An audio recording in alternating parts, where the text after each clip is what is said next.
புதையல் வேட்டையை கதைக்களமா வச்சு 1000 படம் வந்திருக்கலாம். அந்த 1000த்துக்கு மணிமகுடமா இருப்பது இந்த படம் தான்.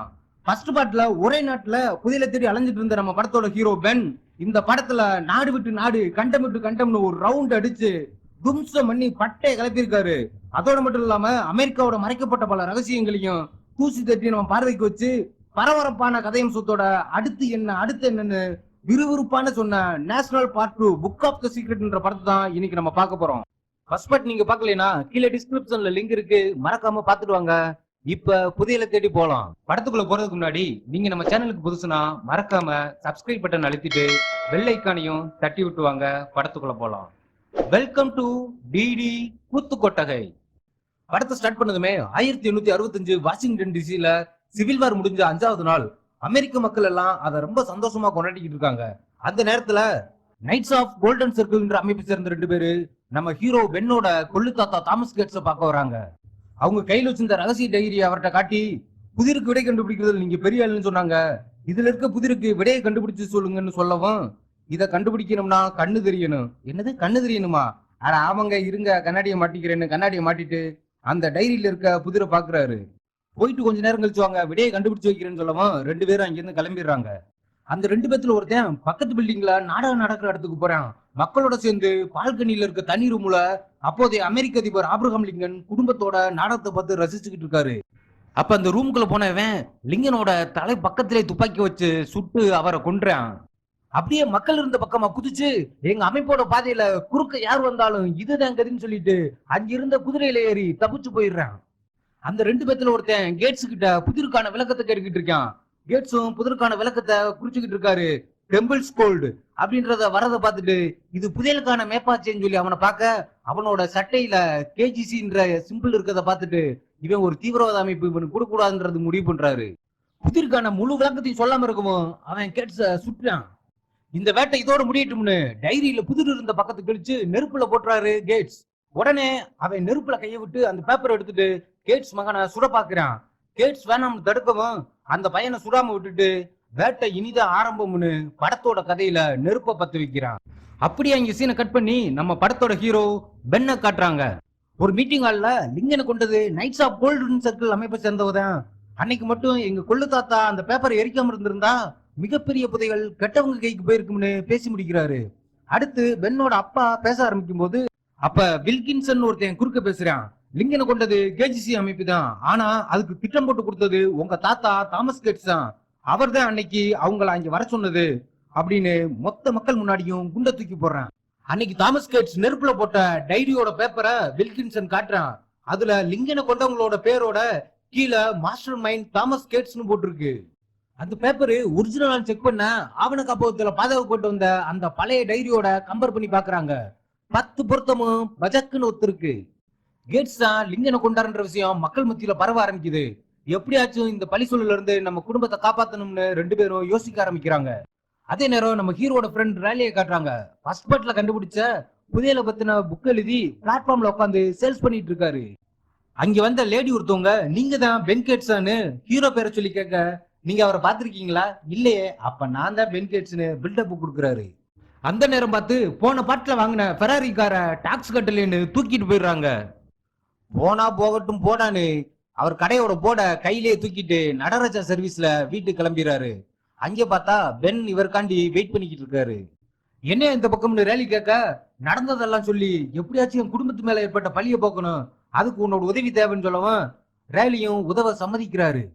சரி இப்ப என்ன செய்யணும்னு ரேலி கேட்க, சேஸோட வீட்டுல இருக்க அந்த எரிஞ்சு போன டைரியோட பேப்பர் எடுக்கணும், அதுல எதுவும் க்ளூ இருக்கான்னு செக் பண்ணணும்னு பென் சொல்லவும், யோ சேஸ் உன் ஒய்ஃப் தானையா, கேட்டா கொடுக்க போறாங்க, அதையா திருடணும்னு ரேலி கேட்க, நாங்க பிரிஞ்சு 4 வாரம் ஆச்சு, வீட்டோட மெயின் கேட் பாஸ்வேர்டா வேற மாத்திட்டான்னு சொல்லவும், ஓ அப்படியா விஷயம், அதை நான் பாத்துக்கிறேன் வா போலாம்னு 2 பேரும் சேஸோட வீட்டுக்கு போறாங்க. 2 பேரும் சேஸோட வீட்டுக்கு வந்துடுறாங்க. மெயின் கேட் லாக்க ரேலி சித்து வேலையை காட்டி ஓபன் பண்ண ட்ரை பண்றான். ஆமா ஏன் பிரிஞ்சியன்னு ரேலி கேட்கவும், அடையாண்டா செவ்வாவள்ளி சாம்பார் வச்சா ஓகே, ஒரே குழம்பு தான் நல்லா வைப்பேன்னு ஞாயிற்றுக்கிழமையும் சாம்பார் தான்டா, நானும் எத்தனை நாள் தான் ஹோட்டல்லே சாப்பிடுறதுன்னு புலம்பி தள்ளுறாரு. சரி சரி விடுப்பா, இங்கன்னா அது கூட வழி இல்ல அப்படின்னு சொல்லிட்டு கதவை ஓபன் பண்ணிடுறான் ரேலி. வீட்டுக்குள்ள போய் சேஸோட ஐடி கார்டையும் டைரியில கிழிஞ்ச பக்கத்தையும் பென் எடுத்துட்டு வெளியே வர ட்ரை பண்ணும்போது சேஸ் புது பாய் ஃப்ரெண்டோட கார்ல அங்க வந்து சேர்றாங்க. ரேலி அவனை பார்த்துட்டு இவன் ஒயிட் ஹவுஸ்ல வேலை பார்க்கறாயா அப்படின்னு சொல்லிட்டு சரி வாயா எங்கேயாச்சும் ஒளிஞ்சுக்கலாம் அப்படின்னு சொல்லி 2 பேரும் ஒளிய ட்ரை பண்றாங்க. அதுக்குள்ள அந்த புது பாய் ஃப்ரெண்டும் சேஸும் வீட்டுக்குள்ள வந்துடுறாங்க. வீட்டுக்குள்ள பெண் இருக்கிறத பார்த்துட்டு ஷாக் ஆயிடுறாங்க. யோ கரிசோரு, எதுக்கே இங்க வந்த? எப்படி கதை ஓபன் பண்ண? ஓ புத்திசாலி ஃப்ரெண்டு உள்ள வந்திருக்கானா அப்படின்னு சொல்லி ரேலி வந்திருக்கதையும் கண்டுபிடிச்சிடுறாங்க. டாய் ரேலின்னு சேஸ் கூப்பிடுவான் கேஷுவலா வந்து அட்டண்டன்ஸா போடுறேன் ரேலி. சரி நீங்க பேசிட்டு இருங்கன்னு அந்த புது பாய் ஃப்ரெண்டு கிளம்பிடுறான். பெண் எடுத்து வச்சிருந்த ஐடி கார்டையும் எரிஞ்ச டைரி பேப்பரையும் சேஸ் ஒழுங்கா கொடுத்துருன்னு கேட்க அந்த பேப்பர்ல ஏதாச்சும் தடையா இருக்கான்னு பாக்கணும், ப்ளீஸ் ஹெல்ப் பண்ணுன்னு பெண் சொல்லிட்டு இனிமே 7 நாளும் சாம்பார் சாதமே சாப்பிடுறேன்னு சொல்லவும் சேஸும் ஹெல்ப் பண்ண சம்மதிச்சிடுறா.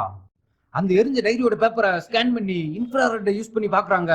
பார்த்தா அந்த பேப்பருக்கு பின்னால சில வார்த்தை குறியீடு இருக்கிறத கண்டுபிடிக்கிறாங்க.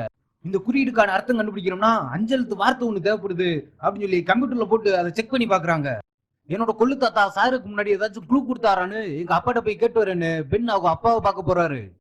அவங்க அப்பாட்ட போயிட்டு கொள்ளு தாத்தா சாருக்கு முன்னாடி கடைசியா என்ன சொல்றாருன்னு யோசிச்சு சொல்லுங்கன்னு சொல்லவும் அவரும் யோசிச்சு பார்த்துட்டு பிறந்தா இறந்தாகணும், டெத்துன்னு மட்டும் சொல்லிட்டு இறந்துட்டாரு அப்படின்னு சொல்றாரு.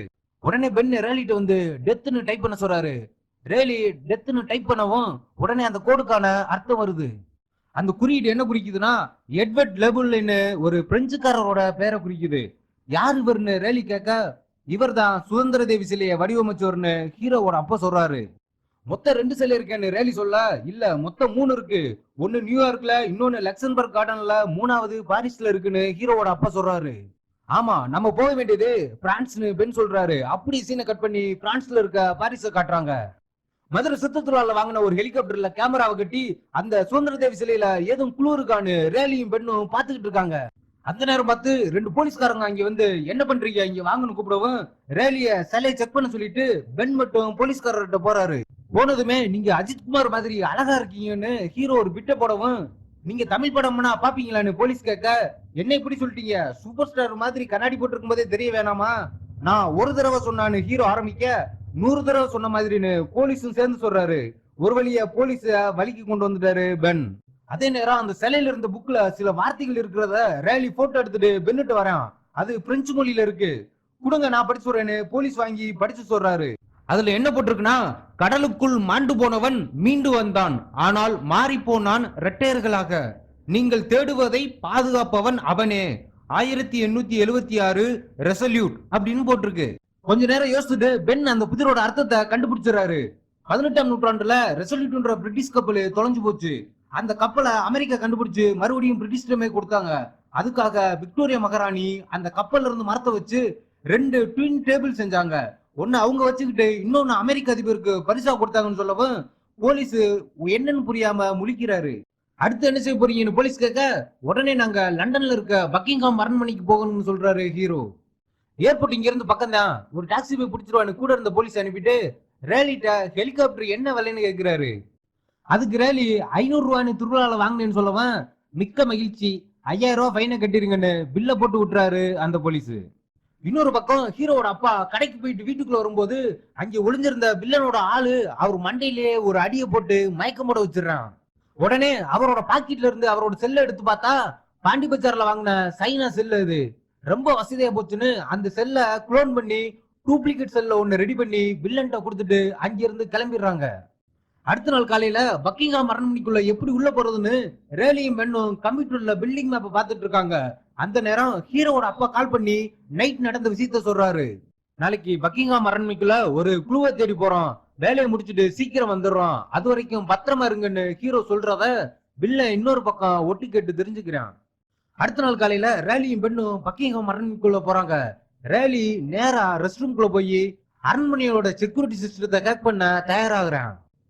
நம்ம ஹீரோ பேலஸோட விசிட்டர்ஸ் கால் மாடியில ஒரு சரக்கு பாட்டில் ஓபன் பண்ணி அக்கல்ல மட்டும் இல்லாம எல்லா பக்கல்லையும் படுற மாதிரி தடவிட்டு டிராமா போட தயாராகிட்டு இருக்காரு. அந்த நேரம் பார்த்து சேஸும் அங்க வந்துடுறாங்க. நீ எப்படி இங்க வந்தேன்னு பெண் கேட்க உங்க அப்பா தான் நீங்க அடுத்து இங்க குழுவை தேடி வந்திருக்கீங்கன்னு உங்களுக்கு ஹெல்ப் பண்ண போக சொன்னாருன்னு சொல்லவும் ஆத்தா உன்ட்ட யாரு இப்ப ஹெல்ப் கேட்டா உடனே இங்க இருந்து கிளம்புன்னு சொல்றாரு. நான் கண்டிப்பா ஹெல்ப் பண்ணுவேன்னு ரெட்ட கால்ல நிக்கிறாங்க. அந்த நேரம் ரேலி போன் மைக்ல சண்டை போட்ட மாதிரி டிராமாவை ஸ்டார்ட் பண்ண சொல்லவும் பெண்ணும் குடிச்சிட்டு சண்டை போடுற மாதிரி நடிக்க ஆரம்பிக்கிறாரு. எப்ப பாரு தோரம்பருப்பு சாம்பாரு பாசிப்பருப்பு சாம்பாருன்னு வச்சு என்னை கொல்றா, உள்ள வெறும் பருப்பு தான் இருக்க தவிர ஒரு காயும் இருக்காது, நீங்களே நியாயத்தை கேட்டு சொல்லுங்கன்னு சலம்பல கொடுக்கவும் உடனே அங்க இருக்க மொட்டை செக்யூரிட்டி ஒருத்தர் பென் குடிச்சிருக்காரான்னு வந்து செக் பண்றாரு. நீ யாரா சௌசௌக்கா மண்டையா என்னை செக் பண்றதுன்னு பென் கேட்கவும் அதனால கடுப்பான அந்த மொட்டை ஆபீசரு 2 பேத்தையும் அரெஸ்ட் பண்ணி அங்க இருக்க ரூம்ல லாக் பண்ணி வச்சிடறாரு. சரி அடுத்து என்ன பண்ண போறோம்னு சேஸ் கேட்க ராணியோட ரூம்ல இருக்க டேபிள செக் பண்ணி பார்க்கணும்னு பென் சொல்லிட்டு இருக்கும் போதே ரேலி அவங்க இருக்க ரூமோட டோரை அன்லாக் பண்ணிடுறாரு. ரேலி வெளி சொல்ல அதை ஃபாலோ பண்ணி 2 பேரும் போறாங்க. அங்க பக்கத்துல இருக்க லிப்ட்ல ஏறி 2 பேரும் ராணியோட ரூம்குள்ள என்டர் ஆயிடுறாங்க. அங்கேதான் ட்வின் டேபிள்ல ஒண்ணு இருக்கு. 2 பேரும் ஏதாச்சும் க்ளூ இருக்குமான்னு செக் பண்ணி பாக்குறாங்க. டேபிள் கீழே ஒரு 4 டிஜிட் நம்பர் லாக் சிஸ்டம் இருக்கிறத ஹீரோ கண்டுபிடிக்கிறாரு. ரேலி விக்டோரியா மகாராணி பிறந்த வருஷமான 1819 நம்பரை ட்ரை பண்ண சொல்றான். பென்னும் ட்ரை பண்ணி பாக்குறாரு, ஓபன் ஆகல.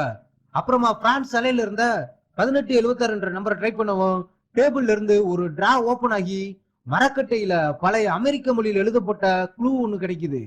அதே நேரம் இவங்க அரெஸ்ட் பண்ணி வச்ச போலீஸ் அங்க வந்து பார்த்துட்டு 2 பேரையும் காணோம்னு தேட ஆரம்பிக்கிறாங்க. ரேலி உடனே ஃபயர் அலாரத்தை அடிக்க வச்சு அங்க ஒரு குழப்பத்தை உண்டாக்கி நேக்கா தப்பிச்சு 3 பேரும் வெளியே வந்துடுறாங்க. இவங்களோட வருகைக்காக அரண்மனைக்கு வெளியில காத்துக்கிட்டு இருந்த வில்கின்சன் இவங்களை ஃபாலோ பண்றத பென் பாத்துறாரு. உடனே ஓடி போய் 3 பேரும் காரை எடுத்துட்டு தப்பிக்க பாக்குறாங்க. வில்லன் டீமும் துப்பாக்கி வச்சு சுட்டுக்கிட்டே ஃபாலோ பண்றாங்க. பயங்கரமான காட்சி சீன் லண்டன் ரோட்ல நடக்குது. வில்லன் ஹீரோ கால் பண்ணி பக்கிங்ஹாம் பேலஸ்ல எடுத்தத ஒழுங்கா கொடுத்துருன்னு மிரட்டுறான். என்ன பிடிச்சா வாங்கிக்கிறான்னு ஹீரோ கார்ல வேகமா போக அவங்களும் விடாம துரத்துறாங்க. இதுக்கு மேல தப்பிக்க முடியாதுன்னு ஒரு மாஸ்டர் பிளான போட்டு ரோட்ல ரெட் சிக்னல்ல நிக்காம காரை ஓட்டி அந்த மரக்கட்டைய சிக்னல் கேமரால போட்டோ எடுக்கிற மாதிரி பண்ணிடுறாரு. அடுத்து வில்லன் அந்த மரக்கட்டையை கொடுக்குற மாதிரி ஏப்பு காட்டிட்டு அந்த கட்டைய ஆத்துக்குள்ள தூக்கி போட்டுறாரு. வில்லன் டீமும் இவங்களை விரட்டுறதை விட்டுட்டு அந்த கட்டையை எடுக்க போயிடுறாங்க. ஹீரோட டீம் லண்டன்ல இருந்து அமெரிக்காவுக்கு வந்துடுறாங்க. அந்த மரக்கட்டையோட போட்டோ வச்சு அதோட அர்த்தத்தை கண்டுபிடிக்க 4 பேரும் ட்ரை பண்றாங்க. தங்க நகரம்னு ஒரு எழுத்தோட அர்த்தம் மட்டும் ஹீரோட அப்பாவுக்கு தெரியுது. வில்கின்சன் இந்த புதையல் கிடைக்கிறதுக்குள்ள நம்ம அதை கண்டுபிடிக்கணும்னு ஹீரோவோட அப்பா சொல்ல, அப்பனா நம்ம அவங்ககிட்ட தான் போகணும்னு பென் சொல்றாரு. அதுனா முடியாது, நான் வரமாட்டேன்னு மனுஷன் பயந்து சாகுறாரு. யாருங்க அதுன்னு ரேலி கேட்கவும் எங்க அம்மா தான், அவங்களுக்கு தான் பழைய அமெரிக்க மொழி நான் படிக்க தெரியும்னு பென் சொல்றாரு. அதுக்கு ஹீரோவோட அப்பா, நாங்க பிரிஞ்சு 30 வருஷம் ஆச்சு, நானே சமைக்கணும், நானே துவைக்கணும், நானே பாத்திரம் கழுவணும், நானே வீடு கழுவணும் அப்படின்னு என்னை போட்டு தும்சம் பண்ணுனா அப்பயே அவளை விட்டுட்டு ஒழியாந்துட்டேன், இன்னும் அந்த பக்கம் போகலையேன்னு அந்த பீதி குறையாம கதறி முடிக்கிறாரு. வேற வழி இல்ல வாங்கன்னு அவரை கூட்டிட்டு 4 பேரும் ஹீரோவோட அம்மாவை பார்க்க போறாங்க. ஹீரோவோட அப்பாவை பார்த்ததுமே அவங்க அம்மா அவரோட சண்டைக்கு கிளம்பிடுறாங்க.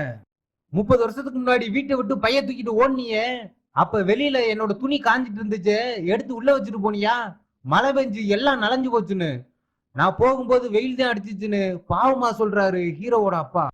அம்மா எமோ இந்த பழையில என்ன போட்டிருக்குன்னு பார்த்து சொல்லுமான்னு பென் கெஞ்சவும் அவங்க படிச்சு சொல்றாங்க. புனித பறவையை கண்டுபிடிங்க, உங்க கைய கொடுங்க, புனித கோயிலுக்கு போற பாதை திறக்கும் அப்படின்னு விளக்கத்தை சொல்லிட்டு, இதுல பாதி மேப் தான் இருக்கு, மீதி மேப் கிடைச்சாதான் புனித பறவை எங்க இருக்குன்னு கண்டுபிடிக்க முடியும்னு சொல்றாங்க. அடுத்த குழு எங்க இருக்குன்னு ஏதாச்சும் ஐடியா இருக்கான்னு ஹீரோவோட அப்பா கேட்க, அடுத்த குழு அடுத்த ட்வின் டேபிள்ல தான் இருக்கும்னு ஹீரோ சொல்றாரு. அது எங்க இருக்குன்னு ரேலி கேட்க, வேற இங்க அதிபரோட ஓவல் ஹவுஸ்ல தான் இருக்குன்னு ஹீரோ சொல்லி முடிக்கிறாரு. எப்படி அங்க போறதுன்னு 4 பேர் யோசிக்கிறாங்க. ரேலி கம்ப்யூட்டர்ல செக் பண்ணும்போது ஆனுவல் ஈஸ்டர் பண்டிகை பிரசிடண்டோட ஓவல் ஹவுஸ்ல தான் நடக்க போறன்ற விஷயத்த 4 பேரும் தெரிஞ்சுக்கிறாங்க. சேஸோட புது பாய் ஃப்ரெண்டு அந்த ஆபீஸ்ல தான் வேலை பார்க்கறான், அவன் இந்த திட்டத்துக்கு பயன்படுத்திக்கலாம்னு எல்லாரும் சேர்ந்து முடிவு எடுக்கிறாங்க. அடுத்த நாள் அதிபரோட ஓவல் ஆபீஸ்க்கு 2 பேரும் போய் சேஸோட ஃப்ரெண்டை பாக்குறாங்க. அவன் பிரசிடண்ட் ரூமுக்குள்ள 2 பேரையும் உள்ள கூட்டிட்டு போறான். அங்கேதான் ட்வின் டேபிள்ல ஒண்ணு இருக்கு. அவனை எப்படியாச்சும் டைவர்ட் பண்ணணுமேனு சேஸ் தோடு தொலைஞ்ச மாதிரி ஆக்டிங்க போடுறாங்க. சேஸும் அவன் ஃப்ரெண்டும் ரூம்ல தோட தேடிட்டு இருக்கும்போது பென் அந்த டேபிள்ல 1876 கோடை போட்டு ஓபன் பண்ணி பாக்குறாரு. பார்த்தா அங்க அந்த மீதி மரப்பலகை இல்ல, வெறும் சிம்பிள் மட்டும்தான் இருக்கு. அதை போட்டோ எடுத்துக்கிறாரு பென். அதோட 2 பேரும் வெளியில வந்துடுறாங்க. அடுத்து என்ன பண்ணலாம்னு 4 பேரும் ஓவல் ஆபீஸ்க்கு வெளியே பேசிட்டு இருக்கும்போது பென் டேபிள் எடுத்த சிம்பிளை மத்தவங்கிட்ட காட்டுறாரு. அதை பார்த்ததுமே ரேலி, யோ நீங்க யாருமே நான் எழுதின புக்கை படிக்கவே இல்லையா, நான் இந்த சிம்பிளை பத்தி என் புக்ல எழுதிருக்கேன்னு சொல்லவும் எல்லாரும் அப்படியான்னு ஆச்சரியப்படுறாங்க. ரேலி எழுதின புக்கை பென் கவர்ல இருந்து அப்பதான் ஓபன் பண்றாரு. ஆட்டா பாவிகளா, கவரை கூட ஓபன் பண்ணலையான்னு ரேலி கேட்கவும் பண்ணிட்டா போச்சுன்னு பென் சொல்றாரு. 13வது சாப்டர் பாருங்கன்னு ரேலி கெஞ்ச பென் அந்த பேஜ் ஓபன் பண்ணி பார்க்க அதுல பிரசிடண்ட் ஆஃப் சீக்ரெட் புக்னு தலைப்பு இருக்கு. அதுல அந்த சிம்பிளும் இருக்கு. அமெரிக்காவோட மொத்த ரகசியமும் இந்த புத்தகத்துல தான் இருக்கு. அதிபர்கள் மட்டும்தான் இந்த புக்கை படிக்க முடியும். அதுலதான் ஆம்ஸ்ட்ராங் நிலவுல இறங்குனாரா இல்லையா, ஏலியனை பத்தி ஆராய்ச்சி பண்ற ஏரியா 51, இது மாதிரி நிறைய விஷயம் இதுல மட்டும்தான் இருக்குன்னு ரேலி சொல்லவும் நம்ப முடியாம சிரிக்கிறாங்க. அடுத்து என்ன பண்ணலாம்னு 4 பேர் யோசிக்கும் போது அமெரிக்காவோட பிரசிடண்ட கடத்துறதான் ஒரே வழின்னு பென் சொல்றாரு. 3 பேரும் மிரண்டு போயிடுறாங்க. வேற வழி இல்லைன்னு அதுக்கான பிளான 4 பேர் சேர்ந்து ரெடி பண்ண ஆரம்பிக்கிறாங்க. அடுத்த வாரத்துல அமெரிக்க பிரசிடண்டோட பர்த்டே ஃபங்க்ஷனை பெரிய ஹோட்டல்ல செலிப்ரேட் பண்ண போறாங்கன்ற விஷயத்த இவங்க தெரிஞ்சுக்கிறாங்க. சொந்த காசுல சூனியத்தை வச்சுக்கலாம்னு முடிவு பண்ணி தங்களோட கை காசு ஃபுல்லாம் போட்டு முக்கியமான ஹோட்டலை ஃபுல்லா ஒரு வாரத்துக்கு புக் பண்ணி வச்சிடறாங்க. வெர்ஜீனியால இருக்க ஒரே ஒரு ஹோட்டலை தவிர. பிரசிடென்ட் ஆபீஸ்ல பர்த்டே செலிப்ரேஷனுக்கு ஹோட்டல் புக் பண்ண ட்ரை பண்றாங்க. எங்கேயுமே ரூம் கிடைக்கல. கடைசியா ஹீரோ டீம் விரிச்ச வலையில மாட்டி வெர்ஜீனியால இருக்க ரூமையே புக் பண்ணிடுறாங்க. வெர்னன் பில்டிங்ல அமெரிக்காவோட கானா பாலா பாட்டு பாட பார்ட்டி ஸ்டார்ட் ஆகுது. அந்த இடத்துக்கு போக பில்டிங் பக்கத்துல இருக்க ரிவரை பயன்படுத்தி ஹீரோவும் அவரோட அப்பாவும் போட்ல அங்க போறாங்க. அந்த நேரம் பார்த்து ரோந்து போலீஸ் அங்க வரவும் அவங்க பாக்குறதுக்கு முன்னாடியே ஸ்விம்மிங் ட்ரெஸ் போட்டுட்டு தண்ணிக்குள்ள பாஞ்சிடறாரு பென். அங்க வந்த ரோந்து போலீஸ், இங்க பிரசிடண்டோட பார்ட்டி நடக்குது, இங்கன்னா மீன் பிடிக்க கூடாது, ஆத்துக்கு அந்த பக்கம் போய் நண்டு பிடின்னு ஹீரோவோட அப்பாவை விரட்டி விட்டுறாங்க. ஹீரோ கரைக்கு வந்து கோட் சுட்னா மாட்டிக்கிட்டு பார்ட்டிக்கு வந்த மாதிரி பிரசிடண்ட போய் மீட் பண்றாரு. நான் தான் சார் பெஞ்சமின் கேட்ஸ்னு பேரை சொன்னதுமே, ஓ நீங்க தானே புதையலை கண்டுபிடிச்சீங்கன்னு பிரசிடண்ட் கேக்குறாரு. ஆமா சார், பிறந்தநாள் வாழ்த்துக்குன்னு சொல்லிட்டு கையில இருக்க மேப்ப பிரசிடண்ட காட்டுறாரு. ஆமா இது என்னதுன்னு கேட்கவும், சார் இது ஜார்ஜ் வாஷிங்டன் தன் கைப்பட வரைஞ்ச இந்த கட்டடத்தோட மேப்னு கதையடிக்க ஆரம்பிக்கிறாரு நம்ம பெண்ணு. அந்த மேப்பை காட்டி, இங்க ஒரு ரகசிய சுரங்க பாதை இருக்கு சார், அது வழியே போனா ரகசிய அறை ஒண்ணு இருக்கு பாருங்க, அங்க ஏதாச்சும் நம்ம நாட்டுக்கு தேவையான ரகசியம் ஒளிஞ்சிருக்கலாம்னு பொய்ய உண்மை மாதிரியே சொல்றாரு பென்னு. இந்த கட்டுக்கதை கேட்டு பிரசிடண்ட் ஆர்வம் ஆயிடுறாரு. சார் நீங்க ஆசைப்பட்டீங்கன்னா இப்பயே உள்ள போய் பார்க்கலாம்னு சொல்லவும் பிரசிடண்ட் வாங்க இப்பயே போலாம்னு சொல்லி கிளம்பிடுறாரு. அவரு கூட செக்யூரிட்டியும் கூட போறாங்க. ஒரு குறிப்பிட்ட தூரம் உள்ள போனவனே கார்ட்ஸ் யாரையும் பின்னாடி வர வேணாம்னு சொல்லி பிரசிடண்ட் தடுத்துடுறாரு. இப்ப 2 பேர் மட்டும் அந்த டனலுக்குள்ள போறாங்க. அந்த டனலோட முடிவுல சோத்துல ஒரு கோடையரி மாதிரி ஒண்ணு இருக்கு. பென் அதை இழுக்கவும் அந்த அறையோட கதவு ஓபன் ஆகுது. பென் அதுக்குள்ள போறாரு. பின்னாடியே ஆர்வமா பிரசிடண்டும் போறாரு. பிரசிடண்ட் உள்ள வந்ததும் அந்த ரகசிய வழியோட கதவை பென் அடைச்சிடுறாரு. அந்த ரூம்குள்ள எதுவுமே இல்லாம இருக்கு. இப்பதான் பிரசிடண்ட்டுக்கு புரியுது, சண்டால பைய இப்படி கதையை விட்டு உள்ள கூட்டிட்டு வந்துட்டானேன்னு. உன்னோட கொள்ளு தாத்தா லிங்கனை கொண்ட மாதிரி நீ என்னைய கொல்ல போறியான்னு பிரசிடண்ட் கேட்கவும், அந்த வீண் பள்ளியில இருந்து என் குடும்பத்தை காப்பாத்தான் சார் உங்களை கடத்த வேண்டியதா போச்சு அப்படின்னு பென் சொல்றாரு. கண்ணாடியை திருப்பினா எப்படா ஆட்டோ ஓடும்னு முழிக்கிறாரு பிரசிடண்ட். தங்க நகரத்தை நான் கண்டுபிடிச்சாதான் என் குடும்பத்து மேல இருக்க பள்ளி நீங்க சார், அதுக்கான குழு வந்து உங்ககிட்ட இருக்க சீக்ரெட் புக்ல தான் இருக்குன்னு பென் சொல்லவும், அப்படி ஒரு புக்கே இல்லையேன்னு பிரசிடண்ட் சொல்றாரு. அதை கேட்டதும் பென் ரொம்ப சோகமாயிராரு. சரிங்க சார், நீங்க இந்த பக்கமா போனா பார்ட்டி நடக்கிற பில்டிங்க்கு போயிடலாம் அப்படின்னு பாதையை காட்டிட்டு பென் சோகமா அங்க இருந்து கிளம்புறாரு. அந்த நேரம் சீக்ரெட் புக் இருக்குன்னு பிரசிடண்ட் பென்னிட்ட சொல்லிடுறாரு. உடனே பென் ஒரே குசியாகி எங்க சார் இருக்குன்னு கேட்கவும், புக்கு வேற எங்க இருக்கும், லைப்ரரியில தான் அப்படின்னு சொல்றாரு. அதோட ரகசிய குறியீடு என்னையும் சொல்றாரு. XY234786, இதுதான் அந்த சீக்ரெட் புக்கோட நம்பரு. அதோட உங்களுக்கு இந்த நம்பரும் யூஸ் ஆகும்னு X3794ன்னு இன்னொரு நம்பரையும் சொல்றாரு. தேங்க்ஸ் சார்னு சொல்லிட்டு பென் அங்கிருந்து கிளம்ப போகும்போது அந்த புத்தகத்துல 47வது பக்கத்தை எனக்காக படிங்கன்னு பிரசிடண்ட் சொல்லிட்டு அங்கிருந்து கிளம்பிடுறாரு. பென் அவங்க அப்பா கூட கார்ல ஏறி லைப்ரரி ஆஃப் காங்கிரஸ் கிளம்புறாரு. ரேலியவும் சேசையும் அங்க வர சொல்லிட்டு இவங்களும் அங்க போறாங்க சீக்ரெட் புக்கை தேடி. XY கிளாசிபிகேஷன்ல முக்கியமான புக் மட்டும்தான் இருக்கும்னு அந்த ஆர்டரை தேடி யாருக்கும் தெரியாம உள்ள போறாங்க. முக்கியமான புக்கெல்லாம் இருக்கிற ரூம் லாக் ஆகி இருக்கு. உடனே பிரசிடண்ட் சொன்ன X3794ன்ற நம்பரை பென் டைப் பண்ணவும் அந்த ரூம் அன்லாக் ஆயிருது. அந்த ரூம்குள்ள போய் அந்த புக்கை தேடுறாங்க. கரெக்டா அந்த நம்பர் புக் மட்டும் அங்க இல்ல. அதே நேரம் FBI-யும் இவங்களை தேடி லைப்ரரியை நோக்கி வந்துகிட்டு இருக்காங்க. பென் அங்க இருக்க புக்கை எடுத்துட்டு பார்க்கும்போது உள்ள ஒரு சீக்ரெட் பிளேஸ் இருக்கிறத பாக்குறாரு. அதுல இருக்க கோட அந்த புக்கோட நம்பரோட செட் பண்ணவும் ஒரு டிரா ஒன்னு ஓபன் ஆகி அதுல இருந்து சீக்ரெட் புக் வெளியில வருது. ரேலி அவர் எழுதின புக்ல சொன்ன விஷயம் உண்மையாயிருது. பென் அந்த சீக்ரெட் புக்கை ஓபன் பண்ணி பாக்குறாரு. அந்த புக்ல தான் மக்களுக்கு தெரியாத முக்கியமான விஷயம் ஃபுல்லா இருக்கு. ரேலி அதை பார்க்கலாம் இதை பார்க்கலாம்னு ஆர்வமா துடிக்கிறான். டேய் வந்த வேலையை பார்ப்போம்னு புதையலை பத்தி எந்த இடத்துல இருக்குன்னு அந்த பக்கத்தை நோக்கி தேடிக்கிட்டு இருக்காரு. ஒரு வழியா புதையல் பத்தி தகவல் இருக்க பக்கத்தை பாத்துறாரு பென். 1924ல அப்ப இருந்த அமெரிக்க பிரசிடண்ட் அவரோட டேபிள்ல இருந்து இந்த பலகையை கண்டுபிடிச்சு எடுத்து அதை போட்டோ மட்டும் எடுத்து வச்சுட்டு கட்டைய அழிக்க சொன்னதா எழுதி வச்சிருக்காரு. பென் அந்த பலகையில இருந்த ரகசிய குறிப்பை போட்டோ எடுத்து வச்சிருக்காரு. அந்த நேரம் எஃபிஐயும் லைப்ரரிக்குள்ள வந்துடுறாங்க. பேஜ் 47 போட்டோ எடுத்து வச்சுக்கிறாரு. பென் அங்க எடுத்த போட்டோவை அவங்க அப்பாவுக்கு அனுப்பி அம்மாட்ட கொண்டு போங்கன்னு சொல்லிட்டு அங்கிருந்து தப்பிக்க ட்ரை பண்றாரு. குளோன் செல் வச்சிருந்த வில்கின்சனும் அதை பாத்துறான். உடனே வண்டியை அவங்க அம்மா விட்டு கொடுங்கடான்னு வில்லன் டீம் மொத்தமா அங்க கிளம்பிடுறாங்க. ரேலியும் சேஸும் பொய்யான ஐடி கார்டை காட்டி அங்கிருந்து வெளியில வந்து காரை ஸ்டார்ட் பண்றாங்க. பென்னும் இவங்க காருக்கு பின்னாடி வந்துடுறாரு. அந்த நேரம் சந்தேகப்பட்ட ஒரு போலீஸ்காரர் ஒருத்தர் இவங்க வண்டியை செக் பண்ண வர உடனே சேஸ் வண்டியை வேகமா எடுத்துட்டு கிளம்பவும் பென் ஒடியாந்து கார் பின்னாடியே ஏறிறாரு. இதை கவனிச்ச அந்த போலீஸ்காரரு மொத்த போலீஸையும் அலர்ட் பண்ணிடுறாரு. ஆட்டோமேட்டிக் பேரிகார்டு ஆன் பண்ணி ரோட பிளாக் பண்ண ட்ரை பண்றாங்க. சேஸ் வண்டியை வேகமா ஓட்டி சின்ன சேதாரத்தோட தப்பிச்சிடுறாங்க. பின்னாடி விரட்டி வந்த போலீஸ்காரு கம்பிலேயே மோதி காயிலாங்கடைக்கு போக தயாராயிருது. அதே நேரம் வில்லன் ஹீரோவோட அம்மா ஆபீஸ்க்கு வந்து அந்த போட்டோவை கட்டி அதுக்கான விளக்கத்தை கேட்கிறான். அவங்க அந்த மொழியை படிக்க தெரியாதுன்னு சொல்லிட்டு இருக்கும்போது ஹீரோவோட அப்பாவும் அந்த ஆபீஸ்க்கு வந்துடுறாரு. உடனே வில்லன் துப்பாக்கியை கட்டி மிரட்டி நான் இருக்கத சொல்லாம பேசி அவரை வேகமா அனுப்பிவிட்டுரு, அவரும் இதே போட்டோவோட தான் இங்க வந்திருப்பாருன்னு சொல்றேன். ஹீரோவோட அப்பா கொண்டு வந்த போட்டோவை பார்த்துட்டு அதுக்கு விளக்கம் சொல்றாங்க. புல்லால் ஆன கல்லுக்கு நடுவே கல்லால் ஆன சிற்பங்கள், தெற்கு டக்கோடா, இத போய் உடனே போய் பென்ட்ட சொல்லுங்கன்னு சொல்லி அவரை அனுப்பி விட்டுறாங்க. ஹீரோவோட அப்பா போனதும் அவங்ககிட்ட வந்த வில்லன் ஒரு லெட்டரை காட்டி இது 1880 விக்டோரியா மகாராணி எழுதின கடிதம், இதுலதான் ரகசிய பாதையை கண்டுபிடிக்கிறதுக்கான புதிர் இருக்குன்னு சொல்லிட்டு அதை தீ வச்சு எரிச்சிடுறான். இப்ப நானும் இருந்தாதான் பென்னால அந்த புதையலை கண்டுபிடிக்க முடியும். இப்ப போலாமா டக்கோடால இருக்க மவுண்ட் ரஸ்மோர்க்னு சொல்றான் வில்கின்சன். வில்லன் அவன் டீம் கூட ஹீரோவோட அம்மாவையும் கூட்டிட்டு ரஸ்மோர்க்கு வந்து சேர்றான். இவங்க வர்றதுக்கு முன்னாடியே ஹீரோ டீம் அங்க வந்து இருக்காங்க. இப்போ ஹீரோவும் வில்லனும் சேர்ந்து ஒரு டீல் போடுறாங்க. இந்த தங்க நகரத்தை கண்டுபிடிச்சாதான் எங்க குடும்பத்து மேல விழுந்த பழி போகும், எனக்கு அது போதும், கிடைக்கிற புதையல புள்ளா நீயே எடுத்துக்கன்னு ஹீரோ சொல்லவும் வில்லனும் அதுக்கு ஒத்துக்கிறான். துப்பாக்கியையும் வில்லனோட ஆட்களையும் வெளியவே இருக்கு சொல்லிட்டு ஹீரோ ஃபேமிலியும் வில்லனும் மட்டும் அங்க இருக்க பாறையில புனித பறவையோட அடையாளம் எதுவும் தெரியுதான்னு பாக்குறாங்க. ஒன்னும் கண்ணுக்கு தெரியல. விக்டோரியா மகாராணி எழுதின கடிதத்தில் இருந்த புதிரை பத்தி பென் கேட்கிறாரு. அதுக்கு பாதை இருக்க இடம் மேகம் இல்லாம மழை பெஞ்சா தெரியும்னு வில்லன் சொல்றான். எல்லாரையும் கையில வச்சிருக்க வாட்டர் பாட்டில் இருக்க தண்ணிய பாறை மேல தெளிக்க சொல்றாரு பென். எல்லாரும் அப்படியே பண்றாங்க. ஆனா எந்த தடையுமே கிடைக்கல. ஆனா சேஸ் தண்ணியை தெளிச்ச பாறையில புனித பறவையோட வடிவம் தெரியுது. உடனே எல்லாரும் வந்து அங்க பாக்குறாங்க.